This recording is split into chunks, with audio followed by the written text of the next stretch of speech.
What up, YouTube? Back at it again. We are. You're gonna start seeing some stuff disappearing from behind me. We are. We'll call it rearranging. We're looking at. I was asked to check this out. You know what? I would have checked this out anyways. Because Geoff is a friend of the channel's, and as you know, we check out a lot of his solo stuff, a lot of his stuff with VoicePlay as well. Do me a favor, first and foremost, go support Geoff.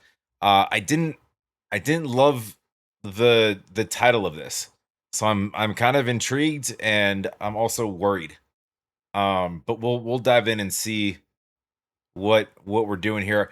I'm just gonna run this. I'm gonna put this on my regular channel, the music channel. But I do have another one down below. Usually like stuff that's like non-music related, but this is music related. But anyways, go show Geoff some love. If this is anything like what I think it's going to be like, definitely go like, go subscribe. Of course, love to have you here as well. If you could, make sure you smash that like, make sure you're subscribed. This will be my last one for tonight. I've been moving all day, and yeah, I just running around, and I'm tired, guys. I'm tired. But let's hear about Geoff's hearing. Hey everybody, it's me. And I know what you're thinking. You probably clicked on this video and said to yourself, Geoff, you've already made a video about hearing loss. Oh, so I think I did see that one. And that is true, but that video was about my wife's hearing loss. Yeah. I did see that one. Okay. And this video is about mine, because about 2 months ago, I was diagnosed with sudden sensorineural hearing loss. What is sudden sensorineural hearing loss? Well, for a lot of people, it presents like this. You wake up in the morning and you can't hear out of one ear or the other. Like your hearing is just completely... Did you see what he did there? I don't have headphones on, but I have surrounds. He's switching it up on us. Like your hearing is just completely... Is that what happened to me? No, it was a little stranger than that. I was finishing up my work in the studio one afternoon about 2 months ago. Took my dog Tommy out back to hang out because he likes to chase lizards. And I noticed a ringing in my ear. And sometimes you'll get those. They're like these super high-pitched things that go whing, and they last for a couple seconds, and then they go away. That is similar to what happened to me, but it never went away. And it was loud, and it was constant. And I just felt like I had this fullness in my left ear, and this ringing, and I just felt like I had like a cotton ball in my, or water or something stuck in my ear. And so I came back inside, brought Tommy back inside, and I was telling my wife, Kathy, I said, I think I got this ringing in my ear. I can't figure it out. Like it's lasting way longer. You know, it's all right. I was going to say, it's funny. It's not funny. This is not, I'm not going to make jokes about this, but it reminds me of, so there's I think same writer or producer. There's 2 episodes in 2.5 Men, and then there's an episode in The Big Bang Theory where there's like a ringing sound. They're almost identical. It's like the one in like 2.5 Men, for example. Alan walks over to the keyboard and he's like, I can't hear C sharp. C sharp is the sound of my encroaching deafness or whatever. And then there's like the exact same scene in Big Bang as well, with Sheldon. It just reminded me of that. I'm not bringing light to a dark situation, especially for a musician, man. That sucks. But than normal, I could still hear out of my left ear, but everything in the high end, like the real nice crispy sounds, water running, that kind of, I just was just like really super muted. S's, very muted. And so I started looking it up online, like what could be causing this? And very quickly came to find out that this could be sudden sensorineural hearing loss, which I had never in my life heard of, did not know that was a thing. It's a brand new, fresh nightmare in my life. Real quick, one of the tests you can do to find out if this is happening to you right now is you can close your mouth and hum. And if you're hearing in your left or right ear, the ear that is affected, if you can hear yourself hum, like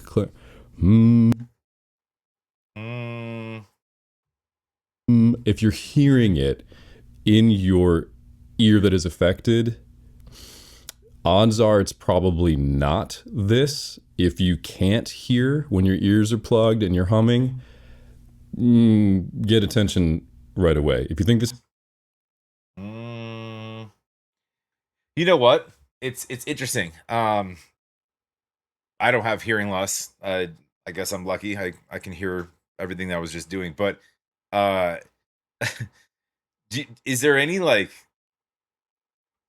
lines that can be drawn from like the ridiculous kind of notes that this dude can hit in his own, like, himself, in his own chest, and like any connection to that? And like, I mean, I could blast my subwoofer and blow out my ear. And he's kind of a human subwoofer, right? So I wonder if there's any like connection to that, like with just having like one of those unique, like, can you like blow your own ears out, like if you do too much of something? It's a stupid question. I'm not a doctor. I have no idea. I ask stupid questions, but you guys can give me stupid answers down below. I'm just curious. This is happening to you. Time is of the essence. You need to talk to a doctor immediately. Don't wait. 72 hours is like the maximum amount of time before your hearing loss might be permanent. So let's continue. So I figured this out, that this might be what this is, and immediately got on a telehealth call with, or a telehealth video conference with a doctor through my insurance company, and gave him my symptoms, gave him my history, and obviously, like, he can't look in my ear. We're talking through a video chat, and he kind of goes, well, it might just be, you know, your eustachian tubes are clogged, and why don't we just wait and see what happens? Go talk to your primary tomorrow. And I said, well, okay. And then my wife was insistent. She's like, well, we looked this up, and it could be sudden hearing loss. And would it hurt to give us a script for prednisone, which is it's a steroid, right? Yeah, they prescribe it for almost everything. Like, it's a corticosteroid. And he said, well, you know, I without an examination, I can't give you the full treatment, but, you know, I'll give you a burst pack. Basically, it was like a 5-day dose of 40 milligrams. But definitely go see your primary care tomorrow. I said, okay, great. So spend that day just kind of like feeling really weird, just couldn't understand what was happening. Got the prescription filled, started taking this prednisone. The following day, I go to my primary care physician.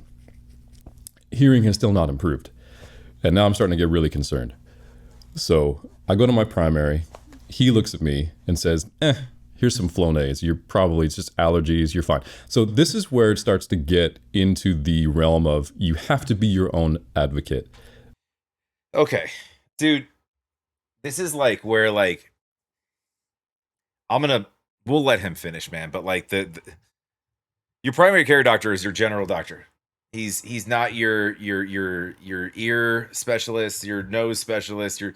He has a working knowledge, he or she, of like, so it's and then it's kind of how it works, right? So then you get referred to a quote specialist, right? And to be referred back in like a different direction is interesting to me. But like when you're on a telehealth, I get it, like a Zoom chat, like you can't really diagnose much. And that was like, you know, we could thank pandemic for that. Like it kind of opened the doors for you know, for visual and audio digital health consultations. But it's fascinating, like just the generic take a steroid and and then it's probably just this sort of thing, and give me a couple days. Like, it's sometimes it's kind of wild to me, like because it's that seems to fix everything. I had a coach in high school that did the same shit. Rub some dirt on it, take some Robitussin for everything, right?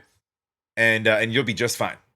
Because it seems like a lot of doctors don't know what this is, and they are not likely to believe you when you tell them that sudden sensorineural hearing loss is what may be happening to you. So you really need to advocate for yourself in the situation. So I talked to that doctor. He sent me away with Flonase, and I was like, this isn't right. So he did tell me to go see an ENT, which of course I was already going to do. So I made an appointment with the ENT and got in the next day. So now we're day 3. And I go see the ENT. He says, well, you're the first guy you talked to, the telehealth doc, put you on the right thing. He's like, we see this all the time. It is, in fact, sudden sensorineural hearing loss. They gave me an audiogram to confirm. My hearing in my right ear was near perfect, and my hearing in my left ear was severely impaired in the high end. So like if you're an audio person, 4K and higher. If you've ever used an EQ on like a stereo system or whatever, shoot, shoot, shoot, just drop out all the high end. And that's what my world sounded like in my left ear. This particular ENT, who is not my normal ENT, he's somebody that I could get in to see right away, did not seem concerned. He said, we're not going to do anything else for you. You're going to be fine. Finish out your prednisone, which was going to be another 2 days. And then I'll see you back in 3 months. That was his diagnosis and his, method for getting me on the road to wellness. And I wasn't particularly happy with that because at this point, of course, I had been researching the crap out of this. And from everything that I was reading, it was like, well, this could be life-changing. It could get worse. It could get better on its own. Nobody really knows. You need to be doing as much as possible. So I left that ENT, went home, spent the next couple days finishing out my course of prednisone. In the meantime, I had made a appointment with a second ENT, my usual ENT. During all of this, the ringing is still there. I had developed something called hyperacusis, which is sensitivity to sound in that ear. So anything that was even remotely loud, like my son is a maniac, so he's always constantly yelling, or like the dog barking, or music playing at a volume that's louder than conversational speech, starts to distort. It was really just very aggravating. Couldn't listen to music in the car. Couldn't really have a conversation in the car because everyone tried to talk over the road noise. What else is going on? Hyperacusis, tinnitus, which was really strange because not only was it a ringing, but it was like a shushing, and also sounded like somebody was in my ear hitting a tiny martini glass with a fork or a spoon or a knife, whatever you do at weddings, tink, tink, tink, tink, tink, all up in there all the time. So, continuing, finished out my course of those that course of prednisone, and then went to my second ENT appointment. She gave me a new audiogram. In the course of that week, I had recovered a tiny bit of hearing in my left ear, which was amazing. I was very encouraged. Sat down with the doctor, and she said, well, I'm going to give you a prescription for a 3-week course of prednisone where I want you to taper off. So it's a 3-week, it's the most they can prescribe you orally, which I didn't realize at the time was a lot. And I was reacting fine to the prednisone at the time. It was no big deal. So I said, okay, great, let's do that.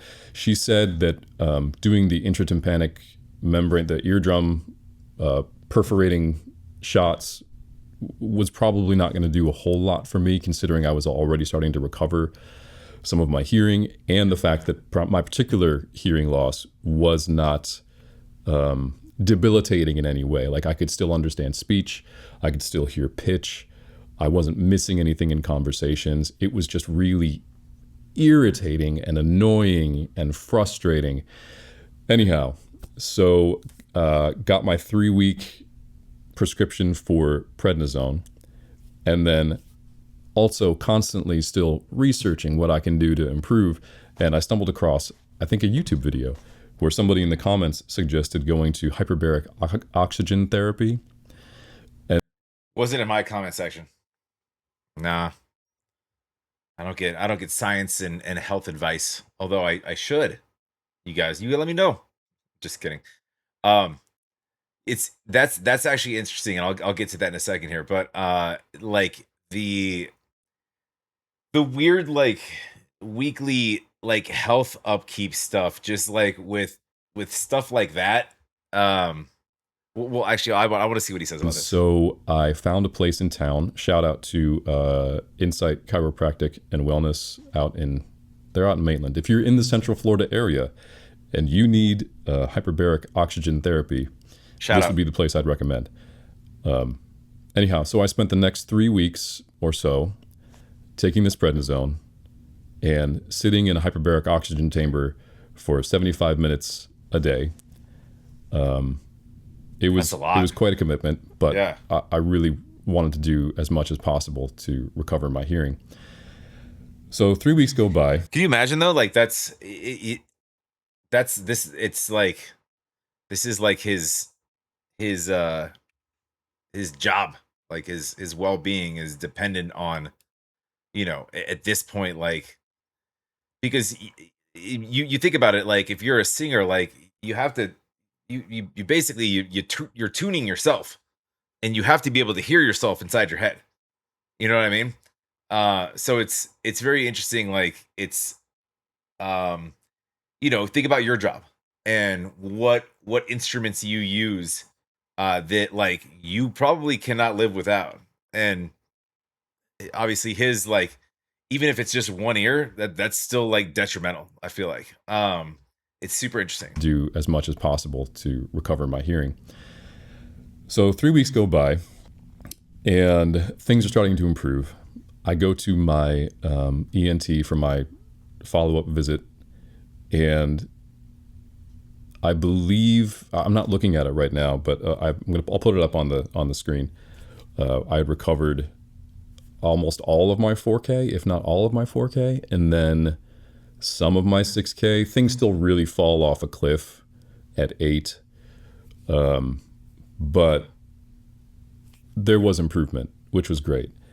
And my doctor told me, she said, this is probably going to continue to improve. You may still see some improvement after your course of prednisone is done. I don't see a reason to do these injections at this point, considering how well you responded to things. And this might be as good as we can hope for. So that was encouraging. And over the course, that was about 3 weeks ago now at this point, 4 weeks ago. I walked away from that appointment feeling pretty good, still having a lot of ringing in my ear though. The hyperacusis was not as bad, and the little man in my ear hitting the martini glass seemed to have settled down quite a bit. So that was, like I said, about a month ago now, and since then I have seen more improvement until the last 2 days. And over the last 2 days, 2 or 3 days, the tinnitus has gotten, I don't want to say considerably worse, but it has gotten more noticeable. The hyperacusis has gotten a little more noticeable. The distortion has gotten a little more noticeable. And that sensation of fullness has started to return. So, of course, you look this up and you say, well, after treatment, can this worsen? And the answer appears to be maybe. It's a pretty rare condition. I think they say like, a couple people out of 100,000 are going to develop this. So odds are you probably don't know anybody this has happened to. If this video gets 100,000 views, there might be a couple of you that develop this in the course of your lifetime. Apparently it happens to people who were somewhere in their 40s to 60s, 45 to 55, somewhere in that range. I'm 45 this year. I'll be 46 in a couple days. I'm only 19. So I'm right in the wheelhouse of where this hits you. So I have an ENT appointment today because I was concerned that things were backsliding, and we'll see what happens. I'm still functioning. I can still. Music is my job. It's what I do full time. So I'm still making music and working as much as I can. And it is certainly not a fun experience to go through this. But there are all kinds of ways that you can recover Stay ahead from of it. this. And there's all kinds of resources out there for you if you know what you're looking for. I'll put as many as I can in the description below. And maybe I'll follow up after I see my ENT later on today and let you know what my audiogram says and what she says. And yeah. So once again, if I can say anything to you, if you think you're experiencing this, be your own advocate. Get to a doctor immediately, and minimally, if you can tolerate prednisone, have them put you on a course of prednisone as much as they can, if you can tolerate it. If you need those eardrum shots, I wish you the very best of luck because I hear they're not a whole lot of fun, but apparently they do work. So best of luck to you. And thanks for watching. Okay, so it's later in that same day, and I just got back from the ENT. I'm happy to report that there has been no change in my hearing, so that's great news. As far as the tinnitus and the hyperacusis and all that stuff, she couldn't explain why that had maybe gotten worse, but my hearing looks the same. So that's all good stuff. Something I feel like I should have mentioned earlier is that during the course of all this, I was never a heavy drinker in the first place, but I cut out alcohol. I have not had a sip of caffeine in 2 months, and I really miss coffee and Diet Coke. As far as anybody knows, there's no real reason why this happens to some people. They don't really know. They call it idiopathic. It means they don't, no particular reason, just sometimes these things happen, and you play with the cards you're dealt, so to speak. So there you go. Thanks for watching. I hope this happens to none of you. Stay safe out there. I'll see you soon. That's tough, man. That's tough. Like I said, like imagine like your main instrument. Like I guess it would be secondary, but like with him, obviously, if he like lost vocals, that would kind of be the, you know, that's probably his main instrument. But like hearing kind of goes hand in hand. You need that to do what he does. So it's that's scary. Why is this like? Oh, I made it bigger. Yeah, let's make you a little smaller. Yeah, I don't really have like a whole lot of commentary on that. I feel bad for Geoff. It doesn't sound like it's any fun, you know. And it's even worse like when you're dealing with something that's like a rarity, whereby like there's not like a whole lot of like, you know, if I have a cold, I can go anywhere and they're all going to tell me exactly what I have and prescribe something that will work for me.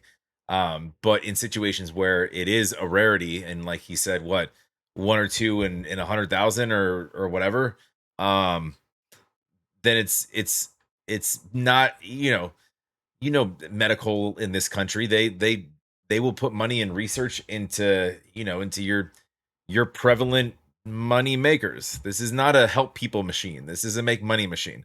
Let's not get that twisted. So if two people out of 100,000 have an issue, we probably don't know a whole lot about it, unfortunately. However, there are specialists that that go to school for certain things, and they and yeah, no, going to like your general care physician, or even like, I mean, they can only do so much. They're basically meant to treat ailments that are very, very common. you sprain your wrist, you get sick and you can't get rid of it. You don't know what it is, allergies or whatever. Um, normal normalities, right? Not like oh, I can't hear anything above an E in my right ear. Like, I have no idea what to do with that. If you're so, then you go to a specialist, and I'm making jokes because it's kind of, I don't know, it's what I do, but like um that sucks, man. It's like all I can say is like it sounds like he's taking the right steps and he's on the right track to get it at least, I don't know. I don't know anything about it. I haven't done any research. This is the first time I watched it. So I don't know if there's a can I get to 100% again, right? Um I've dealt with something similar. Mine was vision, right? So I've had two surgeries in this eye, and it'll never get back to 100%. But there's I've had, transplant. I've had different surgeries to help better things to a point where it's tolerable. But in the same breath of that, it's not necessarily my like I'm not like reliant on it for like my job and my well-being. It's great and it would be helpful. I wouldn't like think I'm hitting somebody in a car sometimes. But the best that I can do, and sometimes peripheral vision's a little messed up and it can give you kind of some vertigo sometimes. Probably the same thing with your hearing.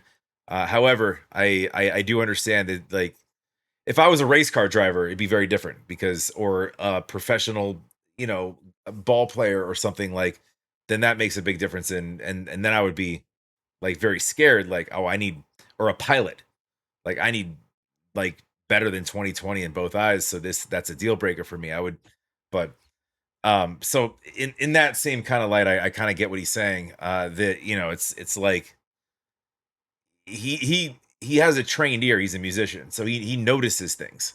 Like, if things are off or if things sound different, even in his own head, when he's trying to, like, when you're trying to tune your own voice, like, you can notice that. I'm not a singer, but like, he is, so he knows that right away, and that's like, that would be scary to me too. So all I can say is um I'm wishing Geoff the best, man, and I hope that we do get back to as close as we can to, to the best we can be.